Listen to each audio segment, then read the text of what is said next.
सांझा radio 90.8 FM और yes TV पर आप सभी का स्वागत है दोस्तों एक स्पेशल प्रोग्राम में जिसका नाम है महफूज बचपन। जी हाँ, जैसा कि आप सभी जानते हैं कि इस कार्यक्रम का नाम महफूज बचपन है, तो आप समझ गए होंगे कि आज हम बच्चों को लेकर ही इस कार्यक्रम में बात करने वाले हैं।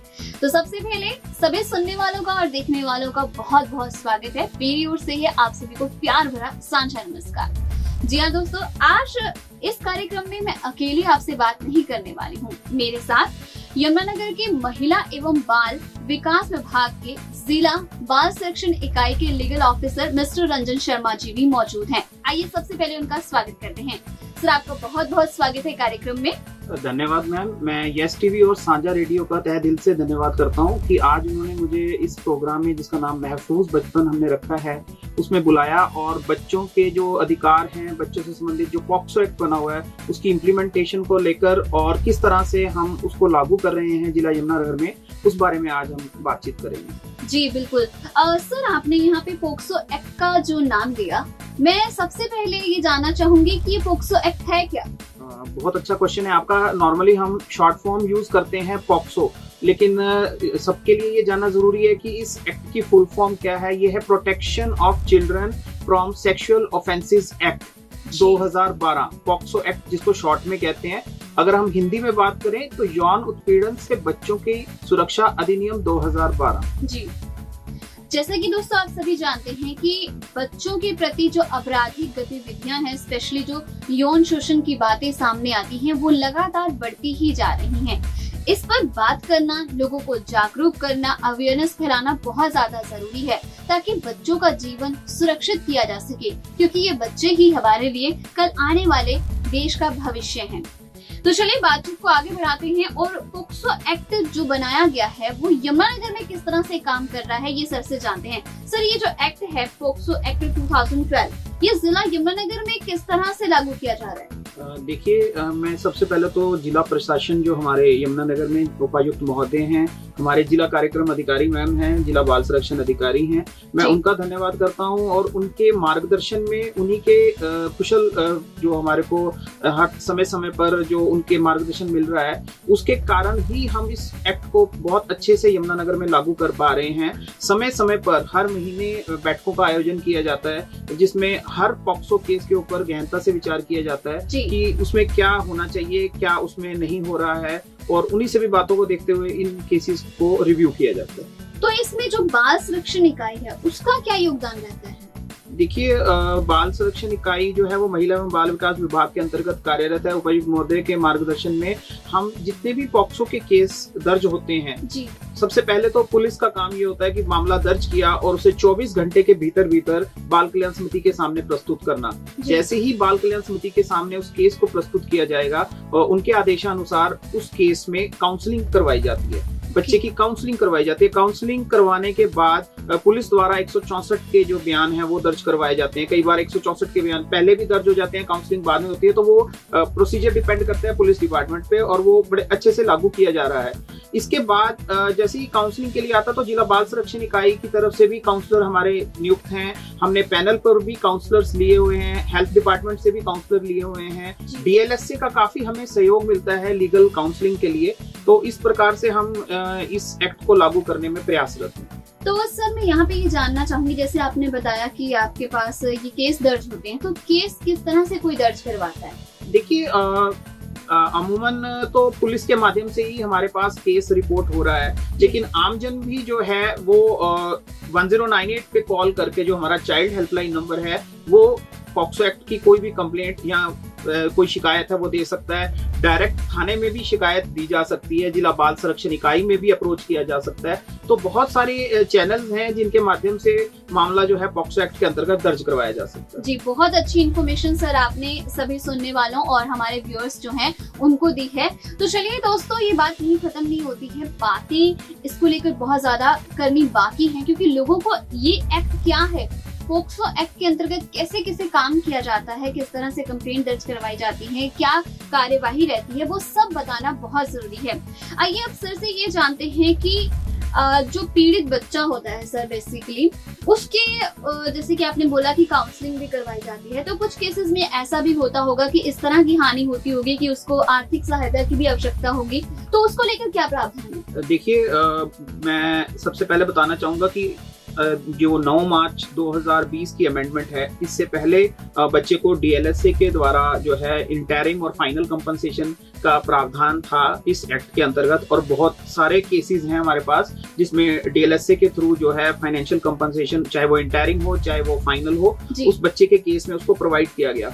लेकिन 9 मार्च 2020 में एक बहुत ही महत्वपूर्ण संशोधन जो किया गया, उसमें बाल कल्याण समिति को भी ये राइट दिया गया कि वो जिला बाल संरक्षण इकाई के माध्यम से, डीएलएसए के माध्यम से बच्चे को स्पेसिफिक रिलीफ प्रोवाइड कर सके। सेक्शन 9 में स्पेसिफिक रिलीफ प्रोवाइड कर सके, जो मैक्सिमम 20,000 रुपए तक जो है वो दिया जा सकता है। उसमें 2 कैटेगरीज में उसको बांटा गया, एक में अप टू 10,000 और एक में अप टू 20,000। जिस भी कैटेगरी का एफआईआर में ऑफेंस दर्ज किया गया है, उसके अकॉर्डिंग सोशल इन्वेस्टिगेशन करवाने के उपरांत बाल कल्याण समिति द्वारा ये आदेश दिए जाते हैं कि इस बच्चे के केस में इतना स्पेसिफिक रिलीफ आप प्रोवाइड करें, तो वो बच्चे को 1 हफ्ते के भीतर जिला बाल संरक्षण इकाई के माध्यम से उस बच्चे को दिया जाता है। तो सर कौन से बच्चे, जैसे कि आपने भी बात की बच्चों की, तो कौन से बच्चे, किस एज कैटेगरी के बच्चे इसमें लाई करते हैं? देखिए, 18 साल से कम उम्र के बच्चों के ऊपर ये एक्ट, चाहे वो लड़का है चाहे वो लड़की है, ये एप्लीकेबल होता है। तो अगर 18 से कम कोई भी बच्चा इस तरह से इस ऑफेंस से पीड़ित है, तो उस बच्चे के लिए ये एक्ट के जितने भी प्रोविजंस हैं वो लागू होते हैं। जी सर, मैं थोड़ा सा एक्ट से हटके एक चीज पूछना चाहूंगी कि जैसे आपने यौन शोषण की बात की, तो मैं ये जानना चाहूंगी कि ये जो आपराधिक प्रवृत्ति है यौन शोषण, ये कारण क्या है इसका जो बढ़ता जा रहा है? देखिए, बहुत सारे रीजंस इसमें हमें देखने को मिलते हैं। चाहे वो जो एक्यूज है वो फिनोमिनल है, हैबिचुअल है क्राइम करने के लिए, या बहुत सारे केसेस हम देख रहे हैं जिसमें जुवेनाइल्स भी इस तरह के क्राइम कर रहे हैं। जुवेनाइल्स में बिलो 18 के जो बच्चे हैं वो क्राइम कर रहे हैं। तो ये डिपेंड करता है कि वो बच्चा है या वो बड़ा है, उसकी मेंटल कंडीशन किस तरह से है, किस तरह से वो इस अपराध में विलुप्त है, वो कर रहा है। तो ये चीजें बहुत ज्यादा मैटर करती हैं। कुछ सोसाइटल इन्फ्लुएंस भी बहुत ज्यादा मैटर करता है। तो यही सब फीचर्स हैं जो इस एक्ट को में जो मामले दर्ज हो रहे हैं। तो यहाँ पर सर मैं ये भी जानना चाहूंगी कि देखा जाए तो इसमें यही आ रहा है कि बच्चों के प्रति हो रहा है, तो जो बच्चों के प्रति इस तरह की प्रवृत्तियां हो रही हैं, ये सिर्फ बड़ों के द्वारा उनके प्रति की जा रही हैं या सेम एज ग्रुप में भी इस तरह की चीजें हो रही हैं? बहुत अच्छा क्वेश्चन है। जैसे कि अभी मैंने आपको अपने थोड़ी देर पहले भी बताया है कि जो ये ऑफेंसेस हैं, ये नहीं कि सिर्फ मेजर ही कर रहे हैं, माइनर बच्चे भी जो जुवेनाइल्स हैं, हमारे child in conflict with law, वो भी इस अपराध को अंजाम दे रहे हैं। बहुत सारे केसेस हैं, बहुत सारे डिस्ट्रिक्ट्स में ऐसे केसेस रिपोर्ट हो रहे हैं जिसमें सीसीएल जो है, child in conflict with law, भी ऐसे अपराधों में उसमें वो मिला हुआ है, वो कर रहा है इस तरह के अपराध, और उसके जो केसेस हैं वो जुवेनाइल बोर्ड में और सेशन कोर्ट में भी आगे वो ट्रायल पे जा रहे हैं। और सर अगर मैं ऐसे ड्यूरिंग लॉकडाउन बात करूं, क्योंकि जानते हैं सभी कि 2 साल से लगभग लोग घरों के अंदर एक तरह से कैद हो चुके हैं, तो इस दौरान इनके जो केसेस हैं वो कम हुए हैं या ज्यादा हुए हैं या सेम रहे हैं, क्या एवरेज रहा है? देखिए, पिछले लॉकडाउन से लेकर अगर हम अब तक की बात करते हैं तो केसेस में बढ़ोतरी हुई है। कुछ जागरूकता का भी फर्क पड़ा है कि लोगों को इस एक्ट के बारे में, इस एक्ट के प्रोविजंस के बारे में पता लगा है। पहले कई केसेस में ऐसा होता था कि वो रिपोर्ट करने से डरते थे, घबराते थे, उनको इतनी जागरूकता नहीं थी। लेकिन हमारे विभाग की ये प्रयास रहा कि ज्यादा से ज्यादा लोगों को बताया जाए कि ये एक्ट का क्या बेनिफिट है, बच्चों की कैसे ये सुरक्षा कर सकता है। जैसे हमने नाम रखा है महफूज बचपन, तो ये बच्चों को कैसे महफूज रख सकता है, कैसे इस एक्ट के जो प्रोविजंस हैं वो चाइल्ड फ्रेंडली प्रोविजंस हैं, कैसे जो इकाई हैं या बाल कल्याण समिति हैं या जो भी डिपार्टमेंट इस एक्ट की इम्प्लीमेंटेशन के लिए बने हुए हैं, वो कैसे इसको लागू कर रहे हैं, ये सभी जो है लॉकडाउन के दौरान हमें देखने को मिला। लॉकडाउन के दौरान भी जो केस रिपोर्ट होता था, उसकी जो काउंसलिंग है या उसके केसेस में जो रिहेबिलिटेशन है, फॉलोअप है, स्पेसिफिक रिलीफ जो बात हमने करी, वो भी हमने लॉकडाउन के दौरान ही उन केसेस में हमने प्रोवाइड किया है। अच्छा सर, जैसे कि आपने बताया कि जो बच्चे होते हैं उनकी तो काउंसलिंग वगैरह कर दी जाती है या फिर उनको मतलब कि बाल सुधार गृह में भी भेज दिया जाता होगा, लेकिन जो अपराधी है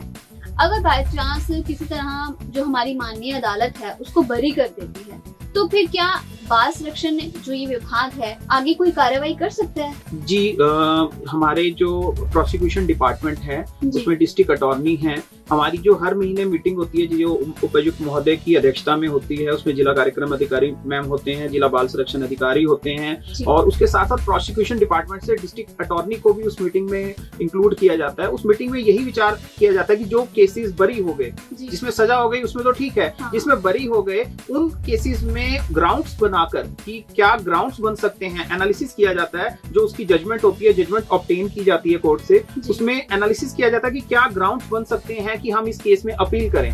तो वो अपील के ग्राउंड्स जो हैं वो जिला बाल संरक्षण इकाई के माध्यम से डिस्ट्रिक्ट अटॉर्नी साहब को पुटअप किए जाते हैं, उनके द्वारा उपायुक्त महोदय को भेजे जाते हैं, और वहां से फिर अपील जो है वो हाई कोर्ट में फाइल होती है। तो प्रयास रहता है कि जितनी भी केसेस में जो बरी हुआ है, मुलजिम जितना भी केसेस में बरी हुआ है, एक्विटल हुआ है, उस केसेस में ज्यादा से ज्यादा अपील की जाए, ताकि अगर कोई ऐसा लूप होल रह गया है तो उसको भी बाद में कवर किया जा सके। और मैं बहुत खुशी से बताना चाहूंगा कि हमारे यहाँ पे जो प्रोसिक्यूशन डिपार्टमेंट है, हेल्थ डिपार्टमेंट है, WCD डिपार्टमेंट है, आपस में इतना अच्छा कोऑर्डिनेशन हमेशा रहा है कि अपील्स भी यहाँ से फाइल हो रही हैं जितने भी एक्विटल होते हैं। जी, तो सर यहाँ मैं बात को आगे बढ़ाना चाहूंगी और जानना चाहूंगी कि महिला एवं बाल विकास विभाग की जिला बाल संरक्षण जो इकाई है उसके आप लीगल ऑफिसर हैं, तो एज अ लीगल ऑफिसर आपकी क्या भूमिका रहती है? देखिए, जो भी केस बाल कल्याण समिति के समक्ष आता है उसमें काउंसलिंग करवाई जाती है। काउंसलिंग के टाइम पे वो सभी केसेस के जो रेलेवेंट डॉक्यूमेंट्स हैं वो लिए जाते हैं। जो भी कंसर्न्ड पुलिस ऑफिशियल उस बच्चे को प्रोड्यूस कर रहा है तो वो वहां से डॉक्यूमेंटेशन का काम शुरू होता है। और हमारे जो श्री गिरधारी लाल सिंघल जी हैं, जो प्रोजेक्ट कोऑर्डिनेटर भी हैं बेटी बचाओ बेटी पढ़ाओ के, उनके मार्गदर्शन में, उनके गाइडेंस में हमने पॉक्सो एक्ट की जो केस फाइलिंग है वो मेंटेन करना शुरू किया। काफी समय से हम कर रहे हैं। उसके अलावा उन्हीं के मार्गदर्शन में एक मास्टर रजिस्टर मेंटेन किया गया, जिसमें कोई भी केस अगर आता है बाल कल्याण समिति के पास और उसके डॉक्यूमेंटेशन हम कलेक्ट करते हैं, तो उस केस की उस दिन से लेके जब तक उसमें डिसीजन नहीं हो जाता या डिसीजन हो जाता है तो उसकी जजमेंट तक हम वो मास्टर रजिस्टर मेंटेन करते हैं। और इस कारण से हमारा जो फॉलो अप करना है, जो केस को फॉलो करना है, वो बहुत ज्यादा इजी हो जाता है। इसके अलावा जितनी हमारी कोर्ट्स हैं, स्पेशल कोर्ट्स बनाई गई हैं फॉर सच ऑफेंसेस, वो और अदर जो जुवेनाइल बोर्ड की कोर्ट्स हैं, उसमें भी हम केसेस का जो रेगुलर फॉलो अप है वो लेते रहते हैं कि किस केस कौन सी स्टेज तक पहुंचा है, उसमें एविडेंस हो रही है, वो प्रोसिक्यूशन पे है, वो डिफेंस पे है, प्रॉपर वे से काम कर रहा है कि काम चल रहा है या नहीं, वो तो चल ही रहा है, लेकिन हम उसको मॉनिटर करते रहते हैं कि हमारे पास जो रिकॉर्ड है वो मेंटेन होता रहे। अच्छा। और इसके अलावा सबसे पहले जब केस स्टार्ट होता है तो उसमें अगर बच्चे को किसी तरह के स्पेशल एजुकेटर की, ट्रांसलेटर की, इंटरप्रेटर की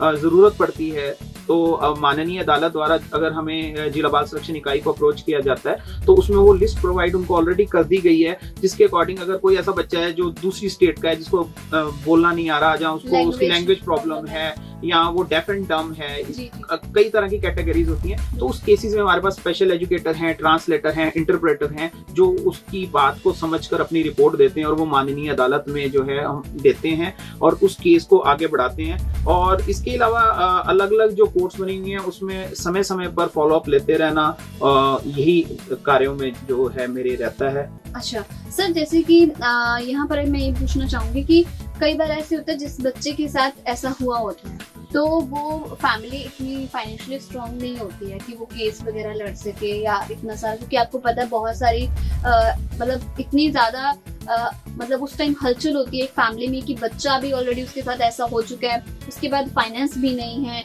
उसके बाद कोर्ट के चक्कर भी लगाने हैं, अलग अलग डिपार्टमेंट्स के, मेडिकल खर्चा सब कुछ। तो ये क्या आपका विभाग उस केस में भी उनकी हेल्प करता है फाइनेंशियली कि मेडिकल में या केस बहुत ही अच्छा क्वेश्चन है। और श्रोताओं को मैं ये बताना चाहूंगा कि जिला विधिक सेवा प्राधिकरण जो मुफ्त कानूनी सहायता, कोई भी पॉक्सो विक्टिम है, हमने उस बच्चे के जो इस तरह के केसेस हमारे पास आते हैं, हमने पैनल पे एडवोकेट्स लिए हुए हैं जिला विधिक सेवा प्राधिकरण से, जो हमारे आदरणीय CGM मैडम हैं, वो सेक्रेटरी हैं, और हमारे जो डिस्ट्रिक्ट एंड सेशन जज हैं वर्दी, वो इसमें प्रेसिडेंट हैं।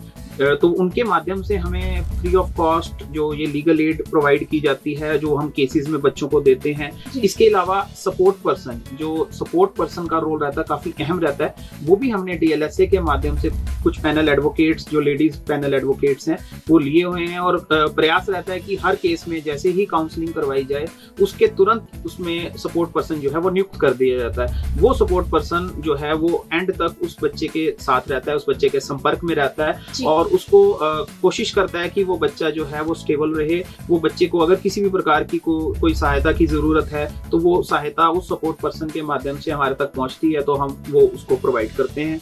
और अगर सिचुएशन क्रिटिकल हो बच्चे के साथ, तो आपका डिपार्टमेंट कितने टाइम तक इस एक्ट के अंतर्गत उस बच्चे की देखभाल करता है? देखिए, अगर बहुत सारे केसेस हमारे पास ऐसे भी हैं कि बच्चा इस तरह के अपराध का शिकार हुआ और उसको हमने रिहेबिलिटेशन के लिए अपने बाल गृह में रखा। बाल गृह इसीलिए बनाए गए हैं कि अगर बच्चा अपने आप को फैमिली में या उस सर्कमस्टांसेस में वो ठीक महसूस नहीं कर रहा है या उसकी कोई टेक केयर करने वाला नहीं है, कोई गार्डियन नहीं है, तो उसको बाल गृह में रखा जाता है और उस समय तक रखा जाता है जब तक उसका केस चल रहा है और जब तक वो मेजॉरिटी अटेन नहीं कर लेता। तो उस तरह से बच्चे का रेगुलर जो है फॉलोअप और रेगुलर उसकी जो मॉनिटरिंग है वो महिला एवं बाल विकास विभाग के अंतर्गत की जाती है। सर, यहाँ पर मैंने बहुत बार देखा है कि आपका विभाग बहुत एक्टिव रहता है थ्रू न्यूज़पेपर या वीडियोस के थ्रू। हम जानते हैं आपके जो भी प्रयास रहते हैं इस चीज को रोकने के लिए, लेकिन मैं ये जानना चाहूंगी कि ये जो वर्कशॉप वगैरह, सेमिनार्स वगैरह ये सब अरेंज होते हैं, किस तरह से कार्य करते हैं, कैसे? देखिए, कोविड-19 पेंडेमिक के कारण जो वेबिनार्स हैं उस पे हमारा ज्यादा फोकस है। अभी हमने पीछे भी जितने भी हमारे जिले के SHOs हैं और उनकी एक हमने वेबिनार के थ्रू उनको बताया कि पॉक्सो एक्ट के जो लेटेस्ट प्रोविजंस हैं, जुवेनाइल जस्टिस एक्ट के जो प्रोविजंस हैं उनके बारे में बताया गया। और इसी प्रकार से वर्चुअल मीटिंग्स के माध्यम से भी हम समय समय पर जो है लोगों को अवेयर कर रहे हैं, डिपार्टमेंट्स को अवेयर कर रहे हैं कि इस एक्ट का जो यूज है, इस एक्ट की जो इम्प्लीमेंटेशन है वो हम कितने अच्छे ढंग से कर रहे हैं और कितने अच्छे ढंग से की जा सकती है। कैसे बच्चे या उनके जो अभिभावक हैं वो इस एक्ट का जो है बेनिफिट ले सकते हैं। अगर कोई पीड़ित बच्चा है उसको पॉक्सो एक्ट में किस तरह से, क्योंकि ये चाइल्ड फ्रेंडली एक्ट है, इसमें बहुत सारे ऐसे प्रोविजंस हैं जिसमें बच्चे की हर स्टेज पर मदद की जाती है और सबसे बड़ी बात कि बच्चे की आइडेंटिटी को गुप्त रखा जाता है। ये सभी के लिए है, कोई भी बच्चे की आइडेंटिटी को डिस्क्लोज नहीं कर सकता। और इसमें हमें हमारे जिला यमुनानगर के मीडिया का काफी सहयोग मिलता है कि अगर कोई ऐसा केस इंस्टीट्यूट होता है पॉक्सो एक्ट का, तो उस बच्चे की जो पूरी पहचान है, उसके नाम, फोटोग्राफ, उसकी डिटेल्स, सभी चीजों को उसमें गुप्त रखा जाता है। ये इसके अंदर धारा 23 के अंदर, पॉक्सो के अंदर ये प्रावधान है और उसको हम बड़े अच्छे से लागू करने में सफल भी हो रहे हैं। कोशिश की जाती है कि समय समय पर, अभी कुछ समय पहले ही हमने पूरे यमुनानगर के जो हमारे मीडिया कर्मी हैं उनकी एक हमने वर्कशॉप भी की थी और उस वर्कशॉप के माध्यम से उनको इस प्रोविजंस के बारे में बताया गया। रिसोर्स पर्सन हमने बुलाए थे स्पेशली जो मीडिया से बिलोंग करते हैं और उसमें हमने मीडिया को भी अवेयर किया। तो इस तरह से सहयोग हमारे को बहुत अच्छा मिलता रहता है। जी, तो सर क्या आपको मतलब जो पेरेंट्स होते हैं जिस बच्चे के साथ हो जाए, बेसिकली अगर केस लड़की का हो तो मतलब पेरेंट्स कहते हैं कि नहीं पूरा डिस्ट्रॉय हो जाएगा, हम कहाँ जाएंगे, मुंह दिखाने लायक नहीं। तो क्या आपको लग रहा है कि आजकल के टाइम में पेरेंट्स अवेयर हो रहे हैं, इस चीज को दरकिनार रखते हुए अपने बच्चे को प्रेफरेंस देते हैं? जी, बहुत सारे केसेस हैं जिसमें पेरेंट्स आगे आ रहे हैं। बच्चा अगर उनका पीड़ित है तो वो उसकी FIR के लिए शिकायत दे रहे हैं। अवेयरनेस का काफी लोगों पे फर्क पड़ा है कि केसेस देखिए ज्यादा रिपोर्ट हो रहे हैं तो उसका हम दो तरह से मतलब ले सकते हैं कि क्राइम भी बढ़ रहा है और सेकेंडली अवेयरनेस भी बढ़ रही है। पहले मामले दर्ज नहीं होते थे, उनको दबाने की कोशिश की जाती थी, लेकिन अवेयरनेस के माध्यम से उन लोगों तक इस एक्ट की जो इन्फॉर्मेशन है वो पहुंचाई जा रही है कि ये कैसे इस एक्ट में बेनिफिट, क्योंकि बिल्कुल ही बच्चों के लिए ये एक्ट बनाया गया है और सबसे बड़ी बात है कि जेंडर न्यूट्रल है। लड़का हो लड़की हो, 18 साल से कम, दोनों के ऊपर ये एक्ट जो है वो लागू होता है। तो मामले दर्ज हो रहे हैं और मामले में जो अपराधी है उसको सजा भी हो रही है। तो इस तरह से पेरेंट्स को थोड़ा सा हौसला मिलता है कि अगर हम अपने बच्चे का, अगर हमारा बच्चा पीड़ित है और उसका केस हम दर्ज करवाएंगे तो उसमें हमें न्याय मिलेगा। जी सर, यहाँ पर मैं एट द एंड आपसे जानना चाहूंगी कोई ऐसी सक्सेस स्टोरी जो आप हमारे सभी देखने और सुनने वालों को बताना चाहें। देखिए विभाग की काफ़ी सक्सेस स्टोरीज रहती हैं समय समय पर एक्ट की इम्प्लीमेंटेशन को लेकर। फिर अभी लेटेस्ट ही केस हमारे पास रिपोर्ट हुआ जिसमें एक ब्रदर सिस्टर जो थे वो उस केस में ब्रदर ने सेक्सुअली एक्सप्लॉइट किया था अपनी सिस्टर, रियल सिस्टर को। तो वो जो बच्ची थी वो प्रेग्नेंट हो गई, उसको सिविल हॉस्पिटल में एडमिट करवाया गया। उसका जो हमारे चाइल्ड वेलफेयर कमिटी है उन्होंने रेगुलर उसके फॉलोअप रखा और रेगुलर मॉनिटरिंग रखी और पेरेंट्स की भी उसमें काउंसलिंग समय समय पर करते रहे। जो बच्ची थी वो धीरे धीरे जब स्टेबल हो गई उसने एक बेबी बॉय को डिलीवर किया और वो बच्चा जो है अब अभी सिविल हॉस्पिटल में ही है। अब उस बच्चे को जो है सरेंडर, जो हमारा जुवेनाइल जस्टिस एक्ट के अंदर एक सरेंडर डीड का प्रोविजन है, इसमें बच्चे को सरेंडर किया जा सकता है, तो वो गवर्नमेंट को वो बच्चा सरेंडर करेंगे। ये थोड़ा सा सर हमारे देखने और सुनने वालों को बताएंगे कि क्या सरेंडर का क्या। देखिए अगर इसमें हमारे जुवेनाइल जस्टिस एक्ट में कुछ प्रोविजंस हैं सरेंडर को बच्चे को सरेंडर करने की, क्योंकि 3 कैटेगरीज के बच्चे होते हैं, अबेंडेंड होते हैं, ऑर्फन होते हैं या सरेंडर्ड होते हैं। जी। तो जो सरेंडर्ड बच्चे ऐसे हैं कि अगर वो किसी फिजिकल कंडीशंस के कारण या कुछ जो एक्ट के अंदर स्पेसिफिक कंडीशंस हैं उनके अकॉर्डिंग अगर वो बच्चे को नहीं रखना चाहते, क्योंकि सबसे पहले तो ये है कि बच्चे का पालन पोषण करना उनके माता पिता का ही अधिकार है। लेकिन अगर कुछ ऐसे सर्कमस्टांसेस हो जाते हैं, जैसे अब ये पॉक्सो विक्टिम की हमने अभी बात की, तो उस केसेस में वो ग्राउंड कंप्लीट हो जाता है तो वो बच्चे को सरेंडर कर देते हैं। सरेंडर करने के बाद जिला बाल संरक्षण इकाई के माध्यम से प्रॉपर सरेंडर डीड और बाल कल्याण समिति के आदेशानुसार उस बच्चे को मेडिकल करवाने के उपरांत शिशु गृह पंचकूला भेजा जाता है। अच्छा। जहां पर 2 महीने तक तो वेट किया जाता है और एक चांस दिया जाता है कि उस फैमिली को कि आप अगर अपना डिसीजन जो है सरेंडर करने का आप उसको बदलना चाहते हैं तो वो 2 महीने का उनको सोचने का समय दिया जाता है। अगर 2 महीने तक भी वो नहीं अपने डिसीजन से डाइवर्ट होते तो उस बच्चे को लीगल अडॉप्शन में पंचकूला द्वारा आगे अडॉप्शन प्रक्रिया में डाल दिया जाता है। अच्छा, तो दोस्तों आपने जान लिया कि पॉक्सो एक्ट के अंतर्गत क्या क्या चीजें आती हैं। तो अगर अपने आसपास कहीं भी आप ऐसा कुछ होते देखते हैं कि बच्चे जो हैं इस तरह की आपराधिक गतिविधियों में तल्लीन हैं, तो प्लीज इसका फायदा उठाइए। पॉक्सो एक्ट आपके लिए ही, उन बच्चों की सुरक्षा के लिए बनाया गया है, सो दैट उनका आने वाला जीवन जो है वो सुरक्षित किया जा सके। क्योंकि जो पेरेंट्स हैं, मैं तो कहूंगी कि उनको भी बच्चों के ऊपर निगरानी रखनी चाहिए। आजकल मतलब इस तरह के हालात है कि पेरेंट्स दोनों ही, माता और पिता दोनों ही घर से कमाने के लिए चले जाते हैं और पीछे बच्चे अकेले रह जाते हैं। या तो उनकी देखभाल के लिए कोई बड़ा होना चाहिए घर पर, अगर ऐसा संभव नहीं है तो कोई ऐसा सिस्टम होना चाहिए, उनके ऐसी परवरिश होनी चाहिए, उनको जागरूक बनाना चाहिए कि इस तरह की यौन शोषण की गतिविधियां जो है वो कम से कम हो। सर, मैं एट दी एंड आप जानना चाहूंगी कि आप हमारे सुनने और देखने वाले सभी दर्शकों को क्या संदेश देना चाहेंगे इस एक्ट को लेकर। देखिए चाहूँगा कि सभी बच्चे अपने घरों पर सुरक्षित रहें, महफूज रहें और अगर इस एक्ट को हम लागू करने की बात करते हैं तो हम ये प्रयासरत हैं कि हर बच्चे को उनका अधिकार जो है वो मिले, बच्चे सुरक्षित रहें, सुरक्षित रहें और जीवन में जो बनना चाहते हैं, जो चीज़ अचीव करना चाहते हैं वो अचीव करें। जिला बाल संरक्षण इकाई, बाल कल्याण समिति और जुवेनाइल जस्टिस बोर्ड हमेशा से बच्चों के जो संरक्षण है और उनके लिए हमेशा से सजग रहा है और आगे भी आशा करते हैं कि अगर कोई भी बच्चे किसी भी तरह की प्रॉब्लम है तो वो 1098 जो हमारा चाइल्ड हेल्पलाइन का नंबर है उस पर जो है वो कांटेक्ट कर सकते हैं और हर बच्चा सुरक्षित रहे। इसी आशा के साथ मैं सभी का एक बार पुनः धन्यवाद करता हूँ। बहुत बहुत धन्यवाद सर आपका कि इतना प्रीशियस टाइम आपने हमें दिया और पॉक्सो एक्ट के बारे में लोगों को अवेयर किया। दोस्तों, मैं उम्मीद करती हूँ कि आपको इस एक्ट के बारे में काफी जानकारी मिल गई होगी। मैं कोशिश करूंगी कि माहौल ऐसा है कि लोगों को अवेयर करने की जरूरत है। जितना हो सके इस वीडियो को लाइक कीजिए, शेयर कीजिए और चैनल को सब्सक्राइब भी कीजिए और वीडियो को शेयर तो इतना कीजिए ताकि लोगों को इसके बारे में जागरूकता मिले और इस तरह की गतिविधियों को हम रोक सके जो हमारे समाज को गंदा करती जा रही हैं। इसी मैसेज के साथ एक बार फिर से सर आपको बहुत बहुत धन्यवाद और मैं भी लेती हूँ आपसे इजाजत। फिर होगी आपसे मुलाकात, तब तक के लिए दीजिए आप हमें इजाजत। मेरी ओर से आप सभी को प्यार भरा सांझा नमस्कार। आप सुनते रहिए सांझा रेडियो 90.8 FM और देखते रहिए यस टीवी।